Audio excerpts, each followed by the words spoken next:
burung yang ikonik itu garugiwa orang sini sebutnya, atau burung kancilan Flores, bahkan ada yang menyamakan dengan burung arwah gitu. Elang Flores yang paling langka gitu kan. Kemudian elang bahkan ada elang laut perut putih yang kita jumpai di dalam kawasan. Kelimutu surganya kicauan burung. Sirga jangan Ya, burung. surga kicauan burung.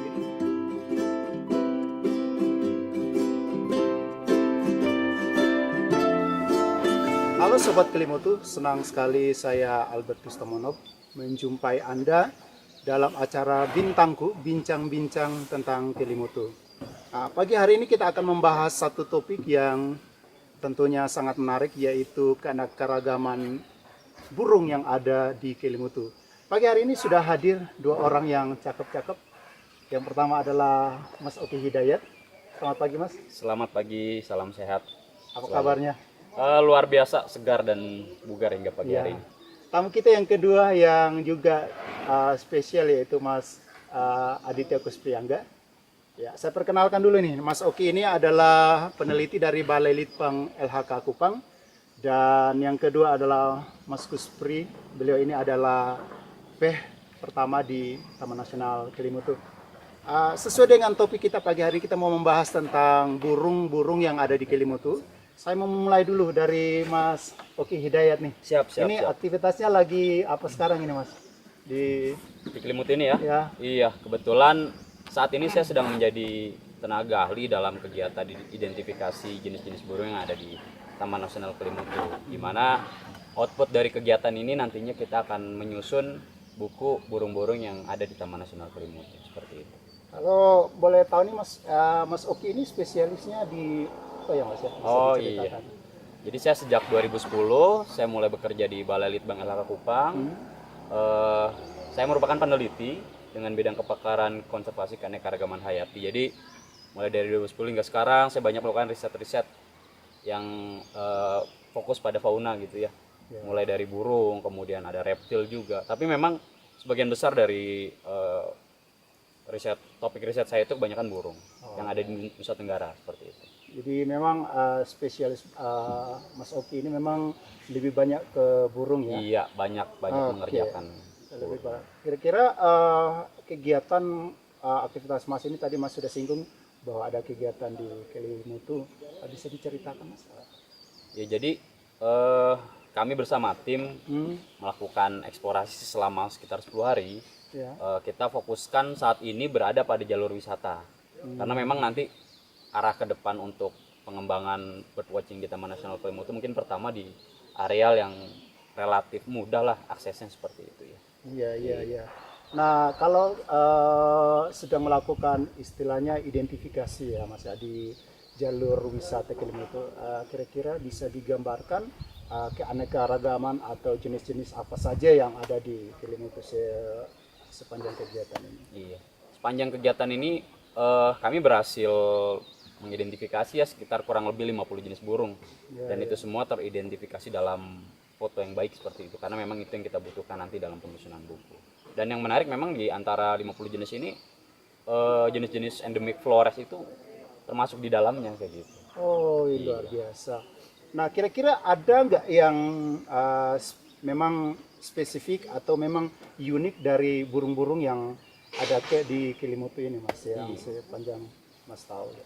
Panjang yang kami pantau ya hingga saat ini, memang yang paling menarik menurut saya itu burung yang ikonik itu garugiwa orang sini sebutnya, atau burung kancilan Flores, bahkan ada yang menyamakan dengan burung arwah gitu, karena suaranya keras sekali tapi burungnya sulit dilihat gitu ya, memang sedikit pemalu. Tapi yang menarik adalah di spot jalur pendakiannya ada beberapa titik yang memang bisa dipastikan itu teritorinya garugiwa atau kancilan Flores, dan ketika pengunjung datang tuh chance untuk menemukannya besar seperti itu. Jadi menarik sekali dan bisa menjadi sebuah nilai plus gitu ya, karena mungkin di tempat lain untuk mencari garugiwa sulit, kalau di Kelimutu ya pasti dapat lah ibaratnya seperti itu. Iya. Selain burung seperti Mas tadi sebutkan ada kancilan Flores, kira-kira ada nggak burung, misalkan katakanlah burung malam atau apa begitu? Oh iya benar. Jadi selama kegiatan gitu ya kita intensif mulai dari pagi, siang, sore kita lanjut, bahkan malam juga kita lanjut tuh. Kita sama tim coba eksplorasi titik mana sih. Dan dalam kegiatan eksplorasi kemarin kita berhasil mendapatkan 3 jenis burung malam atau burung nokturnal, yaitu celepuk Flores, celepuk Maluku, dan juga celepuk Walase.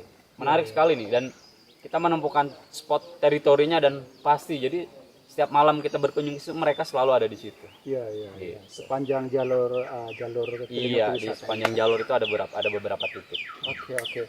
Saya mau ke Mas Kuspiri dulu, Mas. Oke, Ya. siap. Saya juga mendengar di Kilimutu ini ada jenis-jenis burung raptor. Bisa diceritakan, Mas, raptor itu apa dan jenis-jenisnya apa saja yang ada di Kilimutu ini? Oke, baik. Di Taman Nasional Kelimutu, di kawasan Ten Kelimutu, ada beberapa jenis burung pemangsa atau sering kita sebut raptor yang sering kita jumpai atau yang mudah kita jumpai, yaitu salah satunya adalah elang bonelli, kemudian elang perut karat, elang ular jari pendek, kemudian elang Flores yang paling langka gitu kan, kemudian elang bahkan ada elang laut perut putih yang kita jumpai di dalam kawasan, padahal kawasan kita di gunung ya, Iya. tapi kita bisa lihat elang laut perut putih di sekitar danau. Waktu itu kita pernah jumpa itu. Dan ada jenis alap-alap atau elang-alap yang lainnya. Ya, ambil, Mas. Tadi Mas bilang ada elang laut ya? Ya, Kira-kira, nah, kekasan tadi Mas bilang bahwa elang Flores itu salah satu raptor atau jenis yang terancam punah ya, Ya. kalau tidak salah. Nah, bisa diceritakan yang membedakan antara elang Flores dengan elang-elang yang lain ini, spesifikasinya mungkin Mas bisa ceritakan. baik. Tadi disampaikan sama Pak Albert bahwa elang Flores adalah satwa yang langka gitu kan. Ditanyakan ya tadi ya. Ya, kalau memang elang Flores itu secara status konservasi menurut IUCN atau Badan Lembaga Konservasi Dunia adalah critically endangered atau kritis. Gitu kan. Satu tingkat lagi dia akan punah di alam gitu kan. Kemudian memang terkadang ya kita pengamatan, ketika kita pengamatan atau kita survei, kita sering juga jumpai elang bonelli. Mungkin bagi orang awam atau bagi yang baru pertama ke sini, sekilas hampir sama ketika terbang gitu kan. Karena mungkin dari warna atau corak ininya bulunya gitu kan. Cuma sebenarnya kalau kita perhatikan lebih dalam, elang Flores itu memiliki ukuran yang lebih besar daripada elang bonelli. Ukurannya lebih besar ya, jadi itu yang membedakan antara elang bonelli dengan elang Flores. Nah, sama ini bulunya warna dominan putih di bagian depan ya, bagian putih. Punggungnya atau bagian belakang itu warnanya? Hitam kecoklatan seperti itu. Ya, kalau misalkan misalkan saya pecinta burung nih ya, Mas, saya mau datang pengamatan burung atau saya mau lihat raptor, kira-kira nggak ada tempat atau spot yang bisa kita jumpai untuk bisa ketemu elang Flores itu? Baik, sebenarnya kalau menurut catatan ya atau bahkan pengunjung, cerita-cerita pengunjung itu di sekitar danau juga sering kita jumpai raptor. Kalau beruntung ya, kadang ada elang Flores yang melintas atau elang bonelli atau elang perut karat atau yang lain begitu kan. Namun kalau kita mau cari sarangnya gitu kan, Ya. Kebetulan di sekitar kawasan TN Kelimutu ada dua yang saat ini ya, sudah ada 2 titik atau 2 lokasi sarang elang Flores yang kita identifikasi gitu, yaitu di luar, ya walaupun itu di luar kawasan ya, tapi itu dekat gitu kan, yaitu di Wolojita sama di Desa Dito. Jadi kalau kita mau cari sarangnya, Ya. berarti ya itu dijamin bisa kita ketemu ya, Mas, Ya. di Wolojita dan di Dito ya. Ya kemungkinan lebih besar sih, insya Allah lebih besar gitu. Ya, tahan dulu Mas. Saya ini menarik ini. Jadi saya mau kembali dulu ke Mas Oki tadi tentang keanekaragaman kurang lebih 40-50 jenis ya. 50 jenis yang sudah ditemukan ya. Kira-kira ada tidak spot-spot yang bisa dijadikan kalau misalkan kita mau berkunjung ke Kelimutu, jadikan spot yang akan istilahnya jamin bahwa saya pasti dapat burung saya dapat burung. Kira-kira ada spot-spot nggak yang menarik untuk di Jadi memang kemarin kita berhasil mengidentifikasi itu, benar yang tadi disampaikan oleh Pak Albert, ada beberapa titik kayak tadi saya sudah sampaikan di awal kan ya, titik mungkin dari tangga itu ada contohnya itu spot buat garugiwa, emang di situ pasti dapat kayak gitu. Dan yang menarik lagi ada satu spot nih, terutama untuk spot burung malam, karena biasanya spot burung malam tuh agak sulit ya. Ya, betul. Dan kemarin ada satu spot itu. Di spot itu bisa kita jumpai 3 jenis Ah, burung malam, burung celepuk ini, Scops owl. Dan di mana salah satu itu celepuk Flores yang endemik ya, ya. dan yang status juga endanger juga terancam. Jadi ketika kita melakukan pengamatan ada 3 raptor itu. Nah, itu artinya ya sebuah potensi sangat besar gitu. Jadi ketika ingin dapat burung malam, ya udah ke Kelimut saja dan udah titiknya sudah jelas kayak gitu ya. Ya, Menarik sekali. ada beberapa titik juga ada Kancilan Flores tadi ya. Kancilan Mas Flores, Oke. iya. Lalu untuk spot untuk malam juga ada tadi Celepuk ya. Iya, Di Flores celepuk. ini ada 3. Iya, Scops owl. Iya. Oke Mas. Oke, saya mau ke Mas Kuspri lagi nih Mas. Oke. Iya. Jadi saya dengar-dengar juga katanya ada kelompok yang pemerhati elang forest. Ya. Bisa diceritakan Mas. Baik, mungkin saya perlu ceritakan juga ya upaya kita ya. Saya sebagai petugas TNI Kelimutu, kami sebagai petugas dari 2014 kita sudah mulai mengidentifikasi adanya elang forest. Ya. Kemudian kita melakukan upaya konservasi untuk melestarikan elang forest, yaitu salah satunya mulai dari tahun itu 2014 kita usulkan elang forest sebagai sebagai spesies 25 spesies atau bagian dari 25 spesies prioritas terancam punah yang harus ditingkatkan populasinya, gitu kan. Kemudian juga pada tahun 2000 ya setiap tahun kita lakukan monitoring populasi. Ya. Kemudian pada tahun 2019 kita juga bersama-sama LSM yaitu Raptor Indonesia, kemudian dari Litbang Kupang, kemudian stakeholder yang lain kita adakan workshop untuk menyusun dokumen strategi dan rencana aksi konservasi elang forest. Kemudian itu cara ini ya, itu langkah secara secara formal, secara formal gitu kan ya. Kemudian kita juga melakukan pendekatan ke masyarakat, yaitu dengan menginisiasi dibentuknya masyarakat peduli elang forest gitu kan. Iya, masyarakat peduli elang Ya, forest. terutama di Woljita karena ya di Woljita karena memang di lokasi itu ada sarang elang forest gitu kan. Ya itu memang di luar kawasan, bahkan di hutan adat, namanya hutan adat ekosistem. Makanya supaya masyarakat juga ikut membantu melestarikan ini berkonservasi, makanya kita inisiasi sih. Dan alhamdulillah mereka mulai sadar, dan mereka dengan kesadaran sendiri mereka juga mulai terbentuk kelompok itu. Jadi upaya yang dilakukan secara formal itu sudah dilakukan ya dari Taman Nasional. Lalu juga selain upaya secara formal diusulkan tadi ke 25 jenis itu ya. Lalu juga dilakukan adanya sosialisasi ya kepada masyarakat untuk peduli yang sudah dilakukan, yaitu adanya kelompok peduli elang forest ya. Iya. Ya, itu jumlahnya berapa orang Mas ya? Itu saat ini kalau tidak salah sekitar 23 orang. 23 orang. Nah, itu masyarakat lokal yang ada di Woljita. tempat itu. Ya. Oke Mas, baik. Ini sangat menarik ini. Jadi memang Kelimutu ini branding yang sedang kita jual yaitu adalah Kelimutu Kelimutu surganya kicauan burung. Surga kicauan Ya, burung. surga kicauan burung. Jadi luar biasa ini bagi para pecinta birdwatching ya, yang mau berkunjung ke Kelimutu ini banyak jenis yang bisa didapat. Ada raptor tadi sudah diungkapkan oleh Mas Kuspri tadi, lalu ada jenis-jenis burung yang memang ciri khas di Kelimutu, salah satunya adalah Kancilan Forest. Lalu juga teman-teman yang mau pengamatan malam juga tadi Mas Oki tadi mengatakan ada celepuk ya Mas ya, ada celepuk. Ya mungkin Mas Oki nih, kira-kira ada enggak pesan atau sesuatu hal yang ingin disampaikan gitu terkait dengan konservasi jenis sesuai dengan keilmuannya Mas Oki? Baik, jadi memang setelah kita kegiatan kemarin kita melihat potensi yang besar. Sebenarnya kemarin kita dapat sekitar 50 jenis, tapi kan data yang ada di Taman Nasional kalau nggak salah data checklist itu sekitar 70 sampai 80 jenis ya. Dan saya rasa jenis itu masih terus bisa bertambah terus. Nah, kalau dari kegiatan eksplorasi kemarin saja hasilnya sudah, ya menurut saya sudah cukup cukup membahagiakan, luar biasa gitu ya. Baru di jalur wisata. Mungkin ke depan perlu kita lakukan kegiatan yang sama, pengulangan di spot-spot lain menurut saya seperti itu. Dan sehingga kita lihat potensinya lebih nyata lagi. Bahkan bisa diperluas ke lokasi sekitar kawasan gitu, pinggir-pinggir kawasan, karena memang tipe habitat dari ketinggian yang berbeda pasti nanti jenis burungnya berbeda lagi. Seperti itu.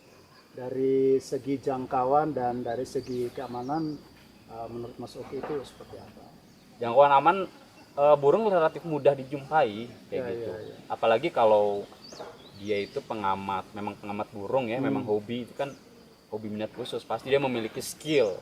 Betul. Ya, betul, memang kalau misalnya pengunjung umum itu memang mungkin sedikit kesulitan mengidentifikasi, mencari, menspot burung ada di mana. Tapi kalau akan dikembangkan wisata minat khusus, yang datang itu memang sudah orang yang sebelum ke Kelimutu dia sudah belajar nih. Dia ingin tahu burung apa yang ada di Kelimutu, dia sudah belajar, dia sudah membaca, dia sudah mencari literatur. Sehingga begitu datang dia tinggal mencari gitu.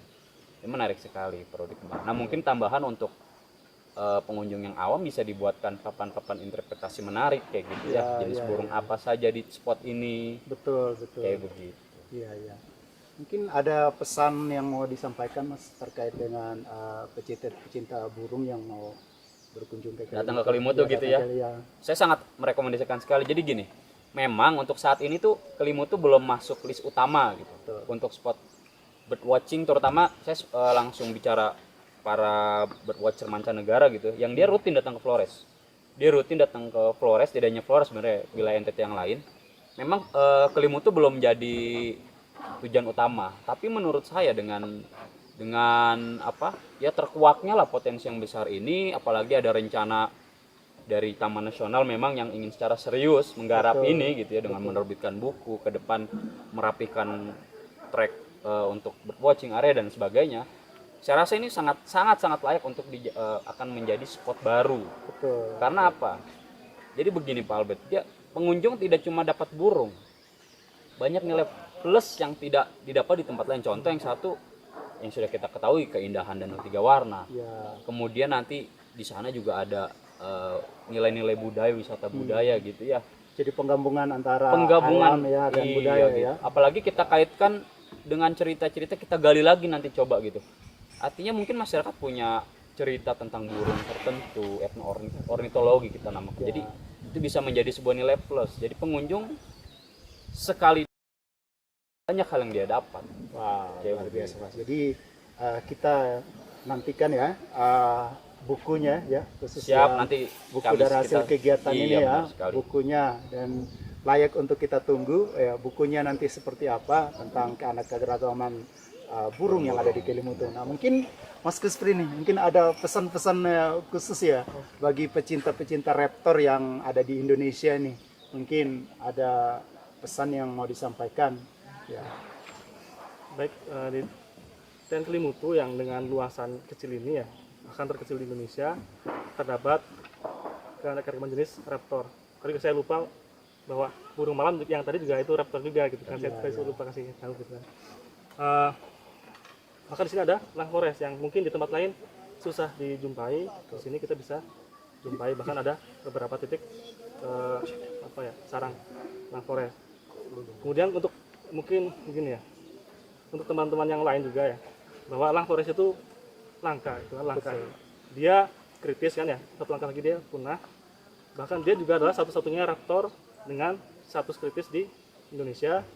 Dia merupakan satu dari 10 raptor paling teman di dunia, dan itu dia berada di sini. Ya. Makanya bagi masyarakat juga, bagi kita teman-teman juga di sini, kita kenali, kita sayangi gitu kan. Kita juga mari kita jaga sama-sama Lang Flores ini atau seluruh raptor yang ada di Kelimutu ini dan sekitarnya. Baik Mas, satu yang saya lupa Mas. Jadi tadi Mas bilang, saya bisa disampaikan kepada kita semua jangkauan kira-kira misalkan kalau kita dari kota Ende, karena tadi Mas bilang ada 2 spot, satu di Wolojita dan satunya di mana tuh? Di Indito. Nah, kira-kira jangkauannya kita mau sampai ke lokasi ke sarangnya berapa lama kira-kira? Kalau akses Iya, iya, darat akses. dari Ende menuju ke Dito itu sekitar mungkin bisa jadi setengah jam 45 menit begitu. Oh ya. Tapi kalau di Dito memang setelah dari kampung kita jalan kaki dulu ke arah spotnya itu seperti sekarang itu gitu kan. Yang mungkin cukup agak susah juga gitu kan. Kemudian untuk ke Wolojita ya perjalanan sekitar dari Ende sekitar 2 jam lah, 2 jam setengah begitu.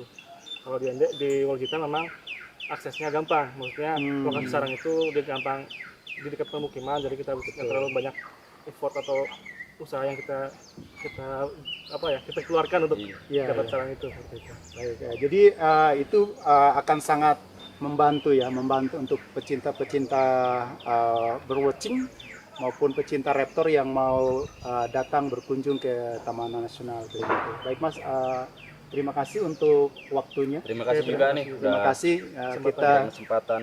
Iya, jadi kita ada di penghujung acara kita bincang-bincang tentang Kelimutu, dan kita akan bertemu lagi di topik lain, di kesempatan lain dengan acara yang sama, yaitu Bintangku Bincang-Bincang Kelimutu. Terima kasih atas waktunya Terima kasih Pak Albert. dan selamat pagi. Selamat pagi.